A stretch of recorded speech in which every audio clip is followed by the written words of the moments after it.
So here we have another example of an integral of a trigonometric function. Now for some of these, the book gives specific strategies on which trig identities to use and then which u substitution to do in order to solve these sorts of problems. For this particular one, the book does not give a strategy. However, we can use similar logic in order to come to our answer. And we want to pay attention to what sort of trig functions are in this function in order to know what to do next. So for our integral, it's of the function cotangent cubed of x and cosecant cubed of x. So the first thing we'll want to notice is that we have cotangent and cosecant, and we'll want to remember the ways in which those functions are related. So we have both of them over here. One, they're related in the Pythagorean identity, and so we can substitute one for the other using that. Also, the derivative of cosecant of x is equal to negative cosecant of x cotangent of x, and so that's something that would be helpful for our u substitution. So we're going to go ahead and rewrite this in order to begin.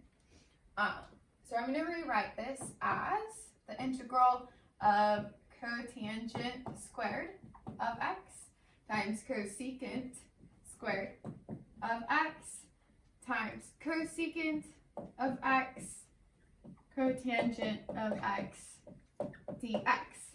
So all I've done here is taken a cotangent and a cosecant and rewritten them differently.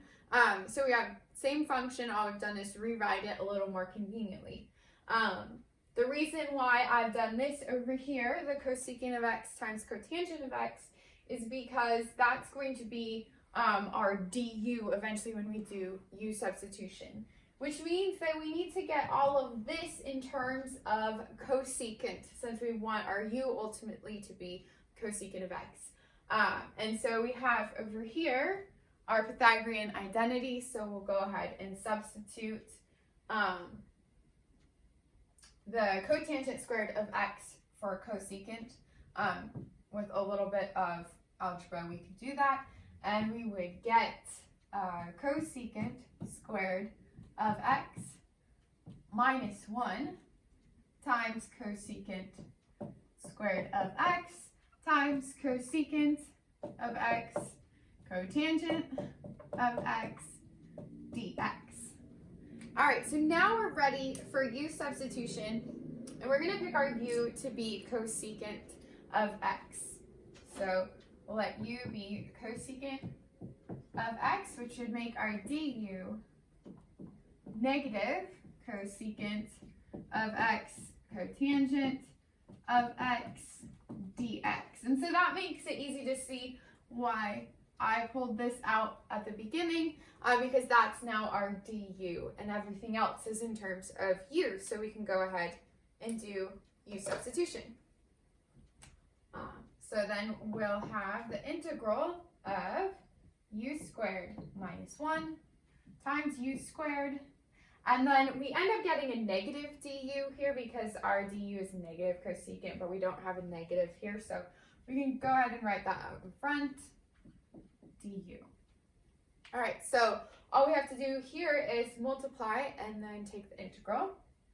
So we've got the negative integral of u to the 4th minus u squared du.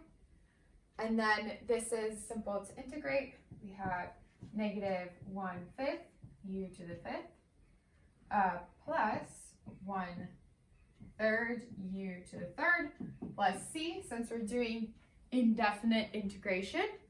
And then lastly, we always want to remember to substitute back our original u.